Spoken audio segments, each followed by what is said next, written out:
नमस्कार सम्पूर्ण मेरो फेसबुक तथा टिकटकका सञ्जालका सम्पूर्ण चिन्ने नचिन्ने सम्पूर्ण साथीभाइहरूलाई म फेरि पनि नमस्कार गर्न चाहेर म आज एउटा सानो भिडियो लिएर आएको छु र त्यो भिडियो सबैले लाइक कमेन्ट शेयर गरेर अनि हाम्रो नेपालको ताप्लेजुङ फोगलिङको एकजना दाइको बारेमा मैले बनाउँदैछु। त्यो दाइको बारेमा बनाउँदैछु अनि उहाँसम्म पुर्याइदिनु होला भन्ने आशा राख्दै यो भिडियो बनाएको छु। हस्त हेर्नुहोस्, यो हाम्रो ताप्लेजुङको फुलिङको भरत दाजु हुनुहुन्छ। भरत भन्ने उहाँको नाम भरत हो। अनि मैले 6-7 वर्ष पहिले उहाँलाई मैले 6-7 वर्ष पहिले घर खर्च भनेर मैले कति 3035 दिएको थिएँ। अनि त्यसपछि 6-7 महिना गर्दा गर्दा साल बित्यो। साल बितेर म घर जाने बेला भयो। घर जाने बेला भइसकेपछि मलाई म घर गएर आएपछि दिन्छु दाइ भनेर भन्नुभयो उहाँले। त्यस कारणले गर्दा मैले हुन्छ ठिकै छ भनेर म घर गएँ। घर गएर आएर उहाँले माग्दाखेरि दिँदै दिनु भएन। नदिएको कारणले गर्दाखेरि मैले उहाँको यो मोबाइल हेर्नुहोस्, यो मोबाइल यो एकदम कभरिज भनेर भनौँ। अब त्यो उनी बेलाको लाभाको सेट हो, पुरानो एकदम टुटेको फुटेको। किनकि उहाँलाई हेर्नुहोस्, यो टुटेछ फुटेछ, यो अब यस्तो छ। अनि उहाँको यो मोबाइल मैले जफत गरेँ। जफत गर्दाखेरि उहाँले भन्नुभयो ल ठिक छ भाइ, यो मोबाइल राख, ल ठिक छ। अनि मेरो सिमले भाइ म तँलाई पैसा दिन्छु अनि मेरो मोबाइल लिन्छु भनेर भन्नुभयो। ल हुन्छ भनेर यो मैले मोबाइल राखेँ। वो मोबाइल राखिसकेपछि फेरि मैले मेरो घर जाने टाइम आयो। पैसा दिन्छु भन्दा पनि दिनु भएन र घर जाने टाइम भयो। यस मोबाइललाई घर जाने टाइम भएर फेरि मैले यो मोबाइललाई एकदम राम्रो सुरक्षित राखेर म घर गएँ। घर गएर आइसकेपछि फेरि मैले पैसा मागेँ। दाजुले पैसा मागेँ। त्यो दाजुले पैसा माग्दाखेरि नदिने कारणले गर्दा हेर्नुहोस्, यो मोबाइल फेरि मैले मोबाइल जफत गरेँ। यो मेरै गल्ती हो। यो जो मोबाइल जफत गरेँ, यो पनि अब 100-150 मोबाइल हो। हेर्नुहोस्, यो चाहिँ मेरो सामान्य 50 रुपियाँमा किनेको मोबाइल हो। 50 रुपियाँमा त्यस्तैमा किनेको मोबाइल हो। हेर्नुहोस्, मैले देखेको पुरानो मोडलको र यो चाहिँ यही दाजु हुनुहुन्छ। र यो मोबाइल फेरि जफत गरेँ। जफत गर्दाखेरि उहाँले फेरि पनि कम्पनीको क्याम्पस ल्याएर के भन्नुभयो भने मोबाइल चाहिँ अब राख भाइ, अनि ठिकै छ, मलाई सिम दे नि त, म सिम चलाउँदै गर्छु, मोबाइल राख भाइ, म पैसा दिन्छु र उ गर मोबाइल ल्याउँ ल भनेर भन्नुभएको थियो। ल हुन्छ दाजु भनेर मैले फेरि पनि लाटो मान्छे अनि के भन्छ सिम दिएँ। मैले सिम राखेर उहाँको सिम राखेर, किनकि मैले गर्न सक्थेँ होला तर मैले गर्न सकिनँ। तर यो दुईवटा मोबाइल अनि वो राखेर पैसा दिन्छु भन्दा उहाँ घर जानुभयो होइन।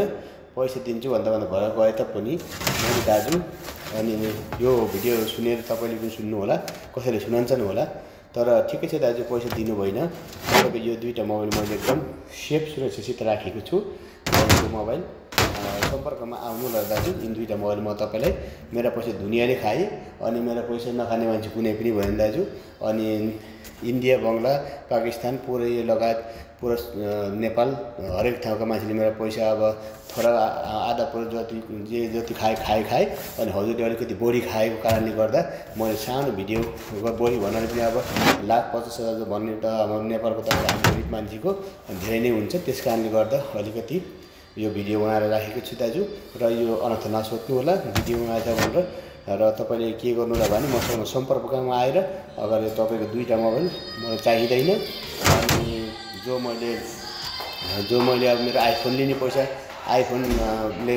त हजुरले खाइसक्नु भयो भने अब यिनी कभर राखेर मलाई कुनै फाइदा छैन। यसमा इम्पोर्टेन्ट चिज तपाईँको आफ्नो आफन्तको एकदमै इम्पोर्टेन्ट राख्ने चिज राख्नु भएको छ। अनि तपाईँको मैले डिलिट के गरेको छैन।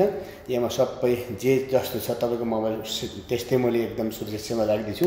र सम्पर्कमा आएर यो मोबाइल ल्याउनु होला अनि यो मैले भन्दै र हेर्नुहोस् दाजु, दुईवटा मोबाइल तपाईँको मोबाइल राख्नु छैन मैले, यिनी मोबाइललाई लिन आउनु होला अथवा कोही सम्पर्क गरेर आफ्नो मान्छेलाई दिने भनेर भन्नु होला।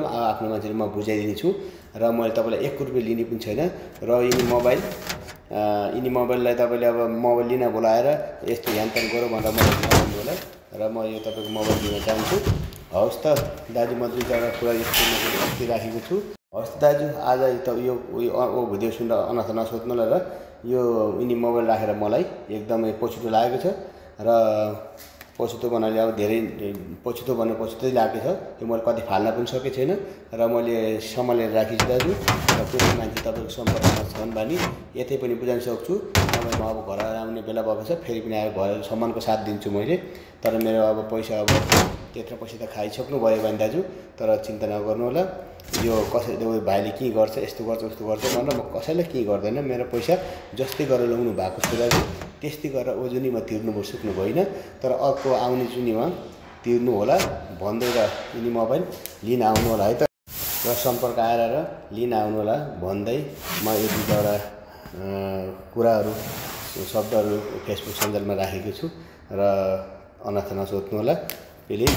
हवस् त साथीभाइहरू, अब सम्पूर्णले हेरेर यो भिडियोलाई ताप्लेजुङ फुङलिङ को हाम्रो भरत दाजुको सामान पुऱ्याइदिनु होला र उहाँको आफन्तसम्म पुऱ्याइदिनु पनि उहाँले सुनाउनु भिडियो सुनाउनुहुन्छ भन्ने मलाई लागिरहेछ। र हवस् त, म कसैलाई के भन्न पनि चाहिनँ। र अब यो मोबाइल तपाईँले आफ्नो मोबाइललाई सम्पर्क राखेर गर्न भन्नु होला। हवस् त, धन्यवाद।